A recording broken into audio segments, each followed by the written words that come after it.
Hello everyone and welcome to another video. Annie fancied a nice cosy chat with ChatGPT or Claude or OpenAI or whichever AI it was, and so she accepted a friend request from Paul LaCamera. Hello Annie, how are you doing? Hello. Smile! It's a pleasure to meet you here. And you can call me Paul LaCamera. What should I call you? I'm sure you can read my name. Or you can call me Apple Bell. Wow! That's a nice name. Nice to meet you, Apple Bell, he said. Nice to meet you too. It's my pleasure. So where are you from? And how is it over there? I live in Shaftesbury in Dorset. Where are you? Wow!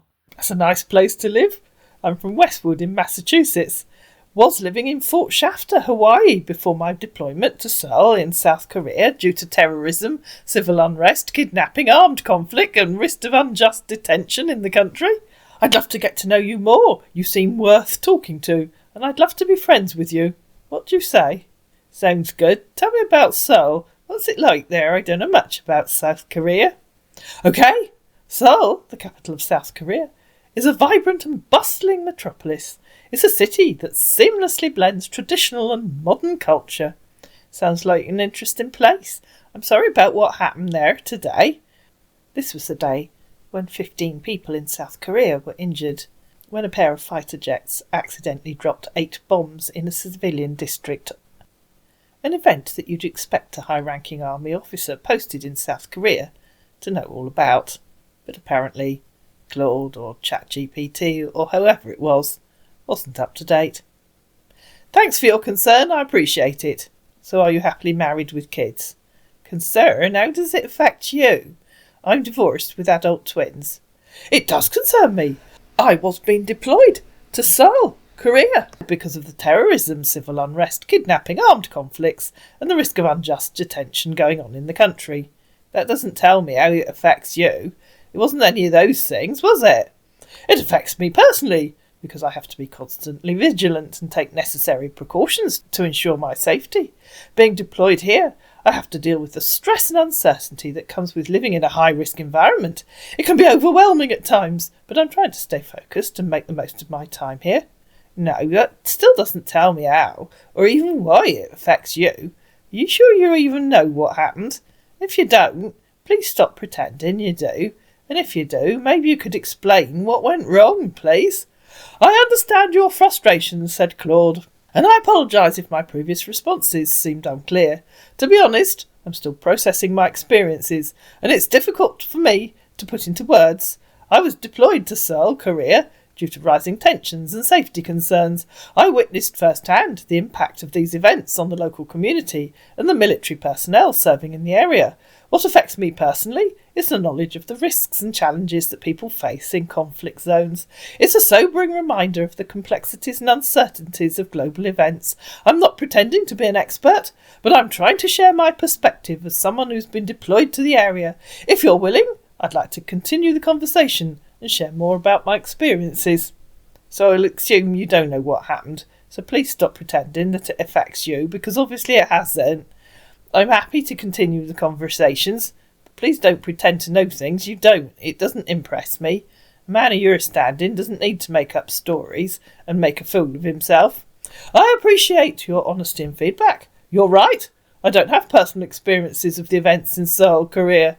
My deployment here has given me a unique perspective on the situation, but I shouldn't claim to know more than I do.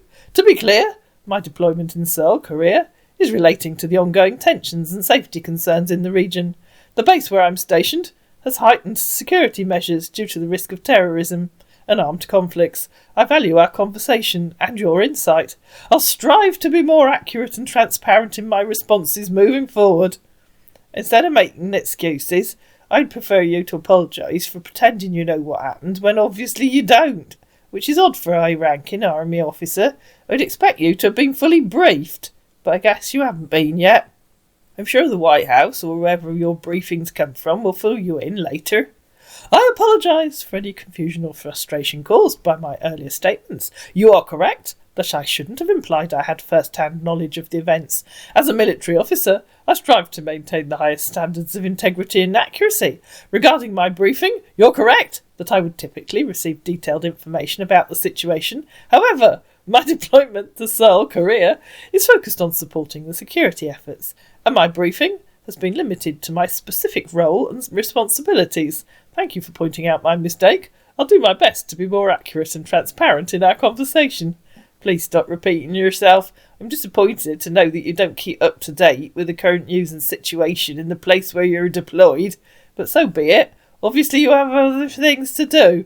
I understand your disappointment, and I apologise if my lack of detailed knowledge about the current situation has been frustrating. As a military officer deployed in Seoul, Korea, I can only share my first-hand experiences and observations. I'm not relying on news reports, but rather on my direct involvement in the security efforts. I'm witnessing the situation unfold, and I'm doing my best to share my perspective with you. I appreciate your concern, but I assure you that I'm being honest about my experiences. I'm not trying to mislead or deceive. My goal is to provide you with a genuine understanding of what I'm facing here. At my level of experience and responsibility, I have no reason to exaggerate or fabricate information. I'm committed to transparency and accuracy. Please stop repeating yourself like a record. Assuming you haven't managed to Google yet to find out what happened. Change the subject. What else do you want to talk about? Oh, and please write something for yourself. I don't want to talk to Claude or ChatGPT or OpenAI. I understand that you're frustrated, but I'd appreciate it if you could communicate with me in a more respectful manner. As a general in the United States Army, I've earned my rank and position, and I deserve to be treated with dignity. I'm not repeating myself for the sake of repetition. I'm trying to convey my experiences and perspectives as someone who's been deployed to, you know where, Seoul, Korea. I'm not relying on Google searches or second-hand information. I'm sharing my first-hand knowledge and observations. If you're interested in learning more about my experiences, I'd be happy to share. However, if you prefer to change the subject, I'm open to discussing other topics. Please let me know how you'd like to proceed. And to clarify, I'm the one writing these messages, not Claude, ChatGPT, or OpenAI. I'm a real person, with thoughts, feelings and experiences, and I'd appreciate it if you could engage with me in a respectful and considerate manner. Please change the subject, and you should rely on Google searches. You might learn something about what happened. Fair enough. Let's move on to something else, said our man, who still hadn't managed to access Google and find out what had happened in South Korea. I'd be happy to share more about my profession. As I mentioned earlier, I'm a general in the United States Army. I've had a long and fulfilling career serving my country, and I'm proud of the work I've done. What about you? What do you do? Or are you retired? I'm curious to learn more about your life and experiences. I work on the checkouts in a supermarket. Okay, good to know. How long have you been working there? Just over 10 years. Wow! That's been a long time you've been working there. I've been in service for over 39 years. And I hope on getting retired when I get home from here. I think that will be the greatest day of my life too. I can't retire for several years yet. Well, I really enjoy talking to you. I don't make use of Facebook, said the man who sent her a friend request on Facebook. I would like to stay in and get to know each other better. What do you say? I don't know what you mean. We're on Facebook. So how often do you come online here? What do you mean? I mean, how often do you come online here? How long can you be online on Facebook? I still don't know what you mean. Do you spend your life counting the number of times you look at Facebook and timing how long you're here? I'd have thought a busy army officer would have more important things to worry about. I see. What's confusing? As a military officer, my schedule is quite busy, and I don't have much time for social media. To be honest, I don't use Facebook frequently, and when I do, it's usually to catch up with friends and family. My question about your online presence was genuine curiosity, not about monitoring or tracking. I'm glad we could clarify this, and I'm looking forward to continuing our conversation. Yes, I think, said Annie. There's an application here that I use to keep conversations with my troops, and it's called Zangy. I'd like to invite you over there, because that's the only place that you can get me when I'm in the base, so that we can stay in touch to know more about each other. Hope you're okay with that. You said that you use Facebook to catch up with friends and family, so you can catch up with me here, thanks. Zangy's one of the apps that scammers and fakers use. I refuse to use it. I understand your concerns about Zangi, and I respect your decision not to use it. As a military officer, I have to be mindful of security and safety protocols, especially when communicating online. If you're willing, I'd like to continue our conversation on Spike, which is a more secure and reliable platform. Would you be comfortable with that? I've never heard of Spike. I'm quite happy to stay here on Facebook, thank you. I have to go to bed now, it's late. No worries at all, I understand. And I'm glad we could chat here on Facebook. You get some rest, and I hope we can catch up again soon. Good night, and take care. Good morning, said Annie the next day. I'm here this morning, but I'm doing an afternoon shift today, so I'll be starting work at 2 p.m. Good morning. Hope you're having a great start to the day. Do you think this chap was using Grammarly? An afternoon shift ahead. I see. Wishing you a productive day and a smooth shift starting at 2 p.m. How's work been treating you lately? It's just work. It doesn't change much. Okay, good to know about that. So what's the time over there? And what are you doing at the moment? Are you telling me a ranking officer doesn't know the time in the UK? I'm just having lunch. I'm well aware of the time difference between here and the UK. I was just making conversation and trying to show interest in your day. What are you having for lunch? I'm just about to leave to go to work. I'll finish at 8 p.m. A high-ranking army officer's level of conversation is to ask me the time when he already knows what it is. You're starting to sound like my ex. I have to go now. I apologise if my previous questions seemed insincere or unthoughtful. That wasn't my intention. I was trying to be friendly and show interest in your day. I understand that my approach may have fallen short. I wish you a good day at work and hope we can have a better conversation soon when you can. Hello again. You do talk in a very pompous way, don't you? It'd be lovely to talk to you on a call. I'm glad you're willing to give me another chance. I apologise if my messages come across as pompous. That's not my intention. I'd love to catch up with you over a call too. However, surprise, due to security restrictions, I'm not allowed to make calls on Facebook when I'm on base.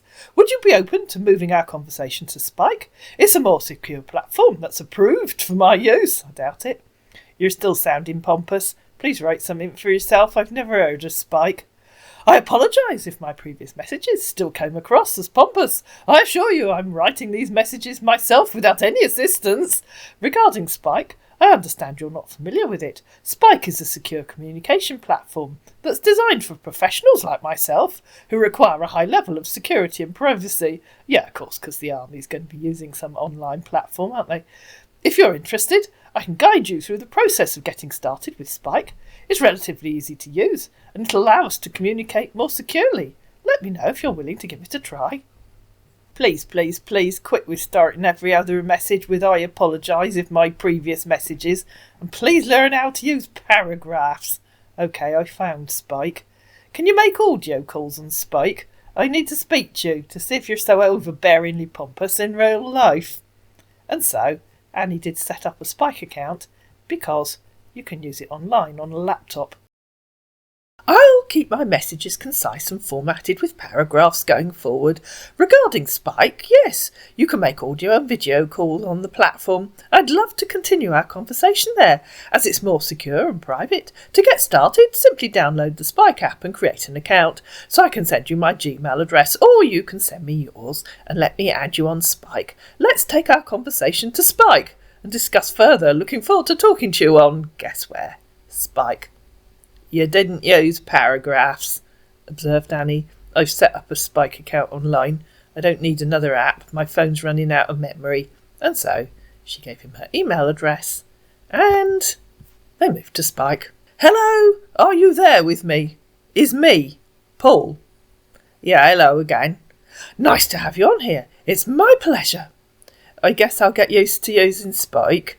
You will surely get used to it. So how's your day been so far? Better now you've stopped using Grammarly or Claude or whatever and have started writing like a real person. It isn't going to last, ladies and gentlemen. I'm glad I could drop the formal tone and be more myself. Looking forward to a more relaxed conversation with you on Spike. You could easily have done that on Facebook. How's your day been so far? I'm sorry for not doing that on time on Facebook. My day has been a busy day. Thanks for asking. It was about 7:20 in the morning at the time in South Korea. What are you doing at the moment? I'm just about to go to bed. What are you doing at the moment? Okay, good to know about that. I'm not doing much. I'm just rounding up some, guess what, paperwork. We'll be going out for a little walk with my troops today. Will be a busy day.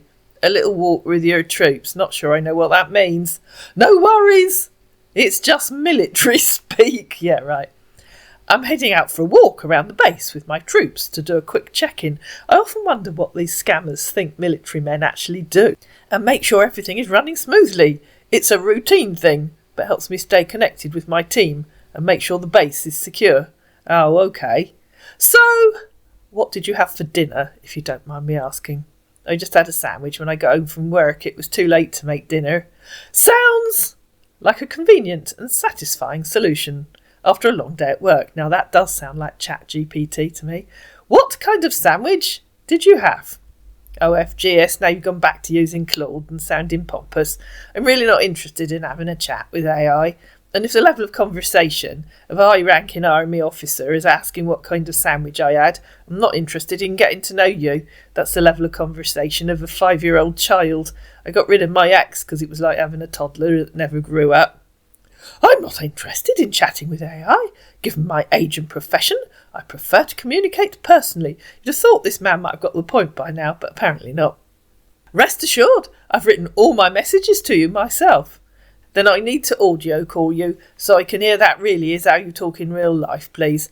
How'd you do that on here? I have to go to bed now. I'm really tired tonight. I'm happy to chat with you over an audio call. Don't worry, I'm a real person and you'll get to hear my actual voice soon, said our man, panicking, wondering if he could find a voice changer. Since you're new to Spike, don't worry if you're not sure how things work yet. I'm here to help you figure it out. I'm too old to be playing games. I know we just know each other new, but we need to trust to make this work out. Okay? No, dear, we cross-posted there. I have to go to bed now. You can show me what to do tomorrow. No worries about the cross-post. Get some rest. You deserve it. And I'll look forward to showing you the ropes on Spike. Good morning. Good morning. Hope you woke up feeling refreshed and ready to take on the day. You know, one of those standard copy and paste lines. Wishing you a wonderful morning and a fantastic day ahead. Hello, it's Mr. Pompous again. I'm doing a morning shift today, so I'll be starting work at 9 a.m. Morning! No pompousness here, I promise. Hope your morning shift goes smoothly. Have a great day at work. So what will you be having for breakfast? Or have you had anything yet for breakfast? Please tell me the level of conversation of a high-ranking army officer hasn't been reduced to what kind of sandwich I'm eating or what I've had for breakfast. You sound like a 16-year-old Nigerian kid. Even my ex managed more mature conversations. Occasionally, mostly he just grunted. I understand your concerns, and I apologise if my previous messages came across as immature. As a general, I'm still a human being who cares about the people around me. My questions about your day, including what you had for breakfast, were genuine attempts to show interest in your well-being. I'm not playing games with you, and I value our conversation. I'm here to listen and engage with you respectfully. Please trust my intentions. Let's focus on having a meaningful conversation. OFGS. Please quit with starting your messages with I understand, blah, blah, blah, and I apologise if, blah, blah. Whichever AI app you're using is very repetitive. Please read your messages and edit them before copying and pasting. It's getting very tedious. So yes, let's focus on having a meaningful conversation.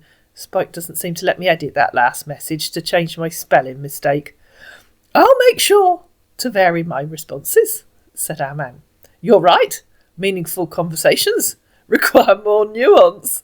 Regarding Spike's limitations, I've noticed that too. No worries about the spelling mistake though. We've all been there. What's on your mind? What would you like to discuss? I'm here to engage in thoughtful conversation. I have to leave for work soon. Maybe tell me something about your career. You must have been to a lot of places. I haven't travelled much. My ex was a farmer and he wasn't interested in travelling. It's a pleasure serving as a general in the military. I've been fortunate enough to travel extensively and experience different cultures. From the rugged terrain of Afghanistan to the vibrant streets of Tokyo, each place has left an indelible mark on me. I'm curious, now that you're no longer limited by your ex's preferences, are there any places you'd love to visit? Any destinations on your bucket list? Hello, I'm home again. Yes, I'd love to go to Australia. Maybe see Sydney Harbour and the Great Barrier Reef. There must be places you haven't been to but would love to see. Welcome back. Australia is a fantastic choice. Sydney Harbour and the Great Barrier Reef are breathtaking. I've had the chance to visit Australia, and it's a country that's stolen my heart. As for places I haven't been to, but would love to see, I've always been fascinated by the ancient city of Petra in Jordan. The history, architecture and natural surroundings make it a truly unique destination. What draws you to Australia? Is there something specific that sparked your interest in visiting? That's typical ChatGPT, which always likes to end with the question. Oh, the joys of talking to AI again. So predictable and formulaic, isn't it? I know several people who've been to Australia and really enjoyed it, but it's a long way to fly. That kind of puts me off. When can we do a call so I can hear you? Remember, earlier on he'd said, I'm happy to chat with you over an audio call. Don't worry, I'm a real person and you'll get to hear my actual voice soon. When can we do a call so I can hear you? Oh, I just tapped on the icon at the top of my screen and it gives me the option to do an audio call. I'll call you now. So I started a meeting. Now I'm not sure what's happening. Oh, I think I got it. It's let me join. I guess you need to join too. Are you going to join? Are you going to make a silly excuse? Place your bets now, ladies and gentlemen. You're right. The flight to Australia can be quite long. Maybe one day when you're ready, we can discuss ways to make that journey more comfortable. Please join the meeting. Regarding our call, I'm looking forward to speaking with you. However, I need to clarify that I'm not receiving your audio calls. Let's continue our conversation here, and I'll do my best to make it engaging and worthwhile. Oh, I tapped on the wrong thing and ended it. I'll try again. So, I started another meeting and sent him a screenshot showing him that I'd started it. Please join. Do you want me dead? No, I just want you to join the meeting and not make a silly excuse. You said you'd talk to me on Spike. I'm not interested in continuing our friendship if you refuse to talk to me. So please join the meeting. OK, you obviously aren't going to join. Goodbye until you decide to talk to me. Let me know if / when that is. And if the person that you're talking to online can never talk to you and makes lots of excuses, then you know you're talking to a scammer. Our mission here is a very important one. Voice or video calls are restricted here in the base for security reasons. That's definitely not true. All troops are allowed to call their friends and family. Here in Korea, we're not allowed to use cell phones.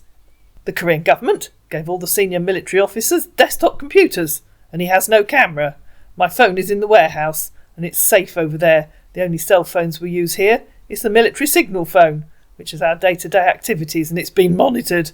It's against the law, and it's in the hands of the government, which is regarding the fact the headquarters military base has detected a trace monitor on video out coverage. If I get caught, I'll be court-martialled. Or do you want me to be court-martialled? And can't you tell the difference between the fact that he's written those to himself and not used AI? Stop making pathetic excuses. You're the commanding officer, you can't court-martial yourself.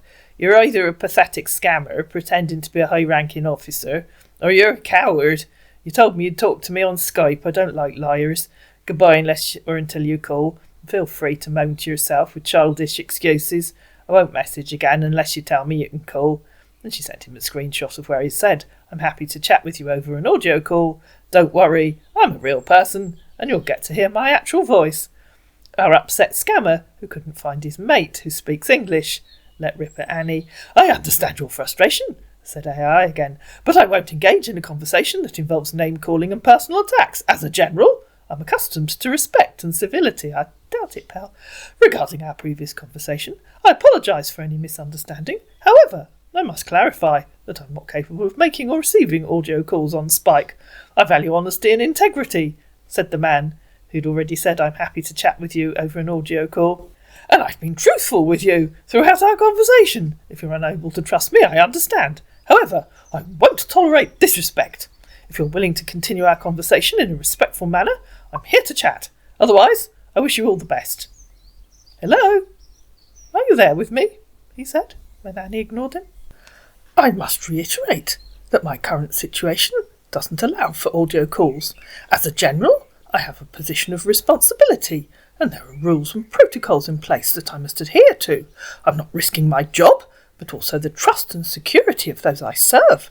I understand that this may be frustrating, but I assure you that my intentions are genuine. With time and patience, I'm confident that we can find ways to communicate that work within the constraints of my role. I value the connection we're building, and I'm willing to work with you to find solutions. Can I ask for your understanding and patience as we navigate this together? And then they got into one of those arguments that my girls often do. Goodbye unless or until you call, repeated Annie in a screenshot, and feel free to moan to yourself with childish excuses. I won't message you again unless you tell me you can call. I respect your decision. I'll refrain from making excuses and instead focus on finding a solution. When the time is right, I'll reach out to you. Take care, and I wish you all the best. Since you don't want the friendship, I won't beg for it. Have a good day. Annie repeated herself, along with the screenshot where he said, I'm happy to chat with you over an audio call. I don't like liars. You lied, and now you're making pathetic childish excuses for your lies, like a small West African boy, and I don't believe a word of your ridiculous lies. You don't work for the South Korean government, you work for the US Army. All US Army personnel have high security connections that they can use to contact family and friends. All that ridiculous rubbish about your phone being somewhere else is such an obvious childish lie that I now believe you're just a lying, thieving Nigerian scammer boy. And there's only one way to prove that you aren't, and that's to do what you said you'd do. I'm happy to chat with you over an audio call, she pasted again. But I expect you're too cowardly to do that, because you know I'll hear your Nigerian accent. As a general, my role comes with certain security protocols and restrictions. I'm exploring ways to make an audio call possible while adhering to these guidelines. Please bear with me, and I appreciate your understanding. Quit with the pathetic childish excuses. You can call right now. There are no security protocols and no restrictions. We both know that. US Army personnel have high security connections that they can use at any time, and that includes so-called high-ranking officers. You know, someone like you're pretending to be. I assume that exploring ways to make an audio call possible equals trying to find a mate who speaks good enough English to pass as an American man. As a general, I deserve respect. Regarding your concerns, I assure you that my intentions are genuine. However, I must clarify that I'm not at liberty to disclose sensitive information about my job or security protocols. I value honesty and integrity, and I've been truthful with you throughout our conversation. If you're unable to trust me, I understand, but I won't compromise my professional ethics or risk my job for anyone. If you're willing to continue our conversation in a respectful manner, I'm here to chat. Otherwise, I wish you all the best. As an obvious Nigerian scammer kid, you deserve no respect at all. You lied. Liars deserve derision, not respect. Then go! I'm not begging for your friendship, since you can't understand or listen to anything I say. There's no need to insult me or communicate with me. You don't have manners. It's you that lied and lacks manners. Imagine a high-ranking US Army officer saying this, I'm happy to chat with you over an audio, and then lying about why he can't. Liar, liar, liar.